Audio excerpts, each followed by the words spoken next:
जी हाँ दोस्तों, अगर आप भी भारतीय युवा बल्लेबाज रिंकू सिंह और ईशान किशन को खतरनाक टी20 के बल्लेबाज मानते हैं तो वीडियो को जरूर लाइक कीजिएगा। दोस्तों, भारतीय टीम के ये दोनों बल्लेबाजों ने साउथ अफ्रीका के खिलाफ खेले गए दूसरे टी20 मुकाबले में कहर बरपा के रख दिया। दोस्तों, इन दोनों की घातक बल्लेबाजी की बदौलत एक बेहद रोमांचक मुकाबले में भारत ने साउथ अफ्रीका को हरा दिया। दोस्तों, मुकाबला अंतिम गेंद तक चला, लेकिन टीम इंडिया के बल्लेबाजों ने बिल्कुल हार नहीं मानी और आखिरकार टीम इंडिया के इन शानदार बल्लेबाजों ने बेहतरीन तरीके से बल्लेबाजी कर आखिरकार भारतीय टीम को मुकाबला जिता ही दिया। दोस्तों, कैसा रहा यह मुकाबला ये तो हम आपको इस वीडियो में बताएंगे ही, लेकिन आप सभी को क्या लगता है ईशान किशन और रिंकू सिंह में से सबसे खतरनाक बल्लेबाज कौन है? आप हमें नीचे कमेंट करके कमेंट बॉक्स में जरूर बताइएगा। दोस्तों, भारत और साउथ अफ्रीका के बीच दूसरा टी20 मुकाबला खेला गया। इस मुकाबले में भारतीय टीम के कप्तान सूर्य कुमार यादव ने टॉस जीता और पहले साउथ अफ्रीका के बल्लेबाजों को बल्लेबाजी करने के लिए आमंत्रित किया। हालांकि दोस्तों, एक समय टीम इंडिया की शुरुआत अच्छी नहीं रही और साउथ अफ्रीका के नंद्रेवर्गर और रीजा हेंड्रिक्स ने ताबड़तोड़ अंदाज में बल्लेबाजी करना शुरू कर दिया। दोस्तों, इन दोनों ने पावर प्ले का भरपूर फायदा उठाया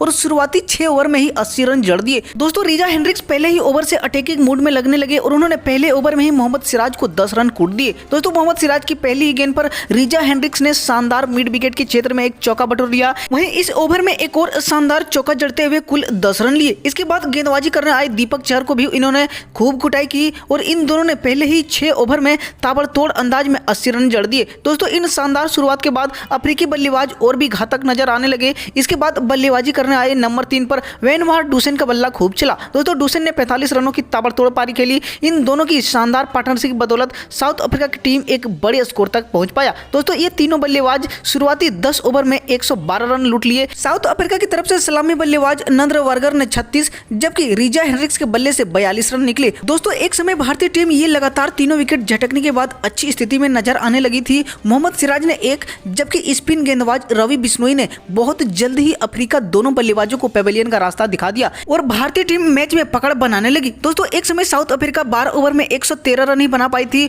और भारतीय स्पिन गेंदबाज रवि बिश्नोई के सामने स्ट्रगल करने लगे। दोस्तों, रवि बिश्नोई ने शानदार आज स्पेल डाला। उन्होंने अपनी 4 ओवर की गेंदबाजी में 2 विकेट लेकर महज 24 रन ही खर्च किए। इनकी शानदार गेंदबाजी की बदौलत साउथ अफ्रीका को मिडिल के ओवरों में बांधने में भारतीय गेंदबाज सफल रहे। दोस्तों, इसके बाद इनके 4 ओवर खत्म होते ही फिर अफ्रीकी बल्लेबाजों ने अपना आक्रमण करना शुरू कर दिया। दोस्तों, अफ्रीका की तरफ से इसके बाद एडन मार्करम और हेनरी क्लासन ने मोर्चा संभाल लिया। दोस्तों, इन दोनों ने भी खूब भारतीय गेंदबाजों की कुटाई की। एक समय दीपक चहर के एक ही ओवर में 2 गगनचुंबी छक्का जड़ने के बाद हेनरी क्लासन और भी आक्रमण हो गए। दोस्तों, हेनरी क्लासन बातों ही बातों में अर्धशतक ठोक दिया। उन्होंने अर्धशतक महज 32 गेंदों पर 4 छक्के और 3 चौके लगाते हुए जड़े। दोस्तों, हेनरी क्लासन के बाद एडन मार्करम ने भी अपनी तूफानी अंदाज में पारी खेली और उन्होंने 2 छक्के और एक शानदार चौके की मदद से महज 11 गेंदों पर 23 रन बनाए। दोस्तों, इसके बाद बचा कुचा काम डेविड मिलर ने कर दिया। बचे एक ही ओवर में डेविड मिलर ने 22 रन ठोक दिए। दोस्तों, साउथ अफ्रीका की टीम निर्धारित 20 ओवर में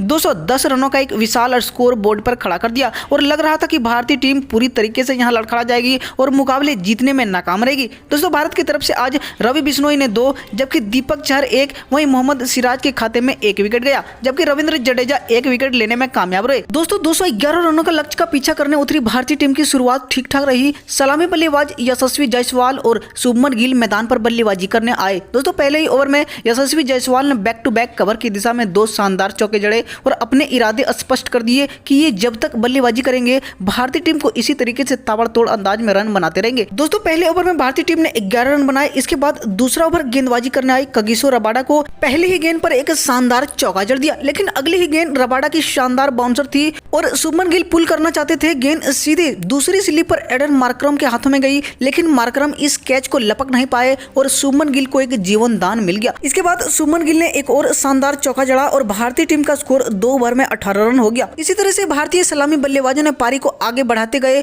टोटल 6 ओवर के पावर प्ले में इन दोनों बल्लेबाजों ने बेहतरीन बल्लेबाजी की और 67 रन बनाए। दोस्तों, इन दोनों की शानदार शुरुआत के बाद टीम इंडिया कुछ अच्छा प्लेटफॉर्म तक पहुंच रही थी, लेकिन यानसेन ने 7वें ओवर में भारतीय टीम को एक बड़ा झटका दे दिया। दोस्तों, शुभमन गिल गेंद को पुल करना चाहते थे, लेकिन लुंगी इंगिडी ने दाएं और भागते हुए एक शानदार कैच पकड़कर अफ्रीका टीम को एक शानदार सफलता दिला दी। वहीं इसके बाद नंबर 3 पर बल्लेबाजी करने आए श्रेयस अय्यर और यशस्वी जायसवाल ने पारी को संभाल लिया। 105 तक इन दोनों ने अच्छी बल्लेबाजी की, लेकिन अफ्रीकी स्पिन गेंदबाज केशव महाराज की गेंद को श्रेयस अय्यर लॉन्ग ऑन के ऊपर से छक्का जड़ना चाहते थे। गेंद बैट पर ठीक से आई नहीं और लॉन्ग ऑन पर खड़े रीजा हेंड्रिक्स ने एक आसान सा कैच पकड़कर भारतीय टीम को दूसरा झटका दे दिया। हालांकि दोस्तों इसके बाद बल्लेबाजी करने आए सूर्य कुमार यादव ने भी ताबड़तोड़ अंदाज में रन बनाना शुरू कर दिया। इसके बाद दूसरी छोर पर यशस्वी जायसवाल ने उनका साथ छोड़ दिया। दोस्तों यशस्वी जायसवाल अच्छी पारी खेल रहे थे, लेकिन वो भी टीम को रन गति बढ़ाने के चक्कर में आउट हो गए। यशस्वी जायसवाल के बल्ले से आज 48 रनों की एक अच्छी पारी निकली। उन्होंने मैच 22 गेंदों का सामना किया,